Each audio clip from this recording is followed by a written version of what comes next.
48 மணி நேரத்திற்குள் ஹோர்முஸ் நீரிணை திறக்கப்படாவிட்டால் ஈரானின் அணு ஆலைகள் மீது ஏவுகணைகளை வீசி தகர்க்கப்படும் என அமெரிக்க அதிபர் டிரம்ப் எச்சரித்துள்ளார்.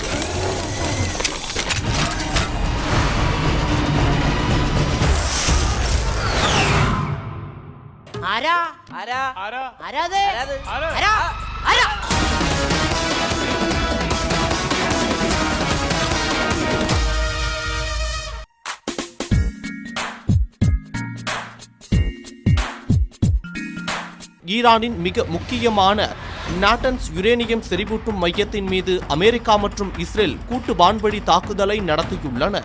இந்த பிசினஸ்ல இதெல்லாம் எக்ஸ்பெக்ட் பண்ணி தான் ஆகணும். லட்டுல வச்சு நினைச்சியா தாஸ்?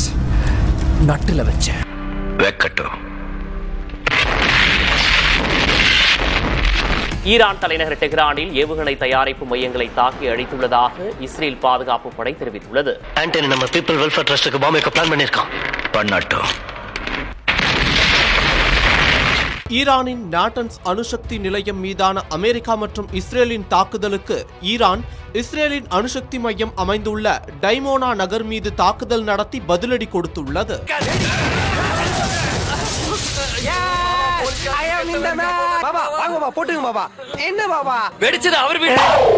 அமெரிக்காவின் F-15 விமானத்தை ஏவுகணை மூலம் தாக்கி வீழ்த்தியதாக ஈரான் ராணுவம் அதிகாரப்பூர்வமாக அறிவித்துள்ளது.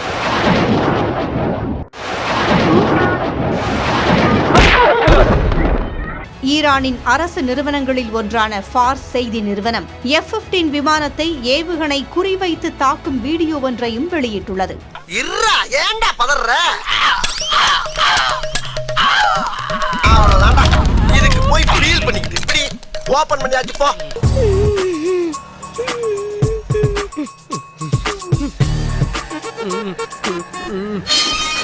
என்னமோ சில்வர் ஜூப்ளி ஒரே அடியில் நொட்டிட்டு போயிடுச்சு தம்பி. இந்த போருக்கு முன்னர் ஈரானின் ஏவுகணைகள் அதிகபட்சமாக 2000 முதல் 2500 கிலோமீட்டர் வரைதான் செல்லும் என்றே கணிக்கப்பட்டது.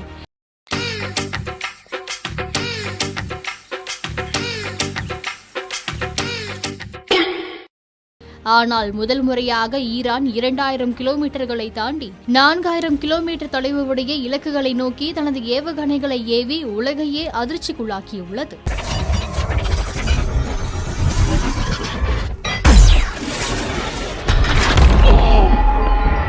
இந்திய பெருங்கடலில் டியகோ கிரேஷியா தீவில் அமெரிக்க மற்றும் பிரிட்டிஷ் நாடுகளுக்கு சொந்தமான கூட்டுப்படை தளம் அமைந்துள்ளது.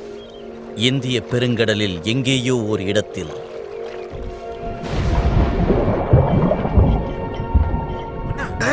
கட்டபொம்மன் திருநெல்வேலியில் இருக்கிறான். அவன் எல்லாம் இங்கு வரமாட்டான். அப்படியே வந்தால் என்ன, அவனை புறமுதுகு காட்டி ஓட வைப்பான் இந்த புலிகேசி.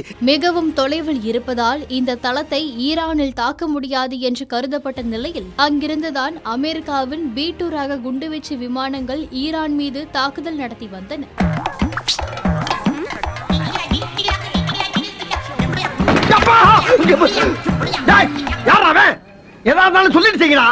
இந்த சூழலில் ஈரான் 2 நடுத்தர தூர பாலிஸ்டிக் ஏவுகணைகளை டியாகோ கார்ஷியா ராணுவ தளம் நோக்கி ஏவியுள்ளது.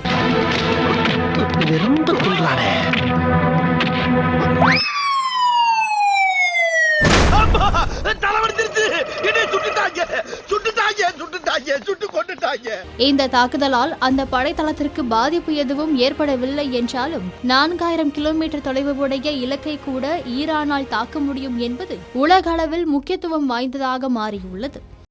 ஏண்டா இத வச்சுக்கிட்டா என்கிட்ட அடி வாங்குன?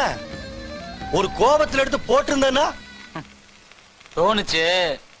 இந்த ஏவுகணையின் தாக்குதல் வரம்புக்குள் பாரிஸ், லண்டன் போன்ற நகரங்களும் வரும் என்பதால் ஈரானுக்கு எதிரான செயல்பாடுகளை குறைத்துக் கொள்ளும் கட்டாயம் பிரான்ஸ் மற்றும் பிரிட்டன் ஆகிய நாடுகளுக்கு ஏற்பட்டுள்ளது. மலை நல்லா இருக்கியா? மலை மலை இல்ல, மருதமலை.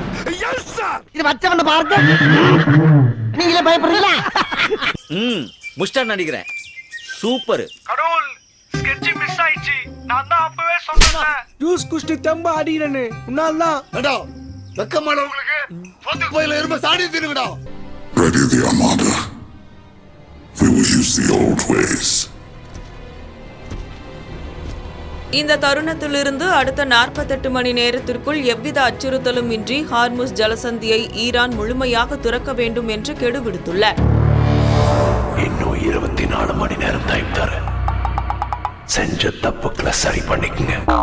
ஒருவேளை ஈரான் இதற்கு பணிய மறுத்தால் அந்நாட்டின் பல்வேறு மின் உற்பத்தி நிலையங்கள் மீது அமெரிக்கா தாக்குதல் நடத்தி அவற்றை முற்றிலும் அழிக்கும் என்றும், குறிப்பாக ஈரானின் மிகப்பெரிய மின் உற்பத்தி நிலையமே முதல் இலக்காக இருக்கும் என்றும் அவர் மிக கடுமையான எச்சரிக்கையை விடுத்துள்ளார். அதே நான் நினைச்சேன்னா 10 நிமிஷத்துல உன்னை வேலையை விட்டு தூக்க முடியும். தூக்கு அதாவே எனக்கும் வேணும். என்ன வேலையை விட்டு தூக்கிட்டீங்கன்னா நீ என்ன பார்த்து பயந்துட்டேன்னு அர்த்தம். அப்படி பயந்துட்டேன்னா நான் ஜெயிச்சிட்டேன்னு அர்த்தம். அமெரிக்கா ஈரானின் எரிசக்தி கட்டமைப்புகளை தாக்கினால் அந்த பிராந்தியத்தில் உள்ள அமெரிக்காவின் எரிசக்தி, தகவல் தொழில்நுட்பம் மற்றும் கடல் நீரை குடிநீராக்கும் சுத்திகரிப்பு நிலையங்கள் மீது பதிலுக்கு தாக்குதல் நடத்துவோம் என்று அவர்கள் எச்சரித்துள்ளனர்.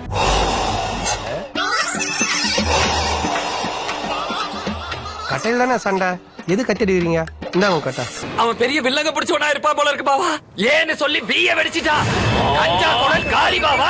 ஒட்டுமொத்தமாக இந்த போர் தொடங்கிய முதல் 12 நாட்களில் மட்டும் அமெரிக்காவிற்கு சுமார் $16.5 பில்லியன் செலவாகியுள்ளதாக பென்டகன் தெரிவித்துள்ளது. 5 லட்சம் ரூபாய் முதல் போட்டு ஒரே ₹1 ரிட்டர்ன் எடுக்கிறேன். இது என்ன பிசினஸ் தெரியலையே. அமெரிக்கா பாகிஸ்தானை தாக்கும் சூழல் ஏற்பட்டால் மும்பை, டெல்லி நகரங்கள் குறிவைக்கப்படலாம் என தொலைக்காட்சி பேட்டி ஒன்றில் பாகிஸ்தானின் முன்னாள் தூதர் அப்துல் பாசித் கூறியுள்ளார். சும்மா சாக மாட்டேன். ஒருத்திக்கிட்டு நேரா உன் பங்குக்கு தானே வருவேன். என் பங்குக்குள்ளே வர்ற என்னடா சொல்றீங்க? அட சண்டால பயிலுகளா, மூல கோளாறு உள்ளவன் லூசு பாயா. அந்த பேட்டியில் அமெரிக்க தளங்களை நேரடியாக அடைய முடியாத சூழ்நிலையில் மாற்று இலக்காக இந்தியா இருக்கலாம் என அவர் குறிப்பிட்டதாக கூறப்படுகிறது. இவன் சரியான பைத்தியம் இல்ல, சரியாகாத பைத்தியம்டா.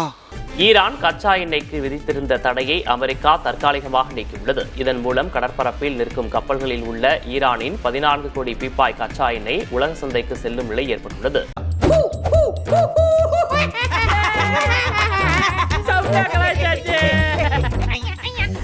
அமெரிக்காவின் பிரம்மாண்ட போர்க்கப்பலான USS திரிபோலி 2000க்கும் மேற்பட்ட வீரர்களுடன் ஈரானை நோக்கி சென்று கொண்டிருப்பதாக கூறப்படுகிறது. ஐயோ லாரியில 100 பேர் வர்றாங்களா? 100 பேர் வர்றாங்களா? எக்ஸ்ட்ரா ஒரு லாரி, அதுல 100 பேரா? அமெரிக்கா தரைவழி தாக்குதல் நடத்தும் வீரர்களை அனுப்பி வைத்திருப்பது போரை அடுத்த கட்ட நடவடிக்கைக்கு எடுத்து செல்வதாகவே பார்க்கப்படுகிறது. Are you afraid of a US invasion in your country? No, we are waiting for them. May thy knife chip and shatter. May thy knife chip and shatter.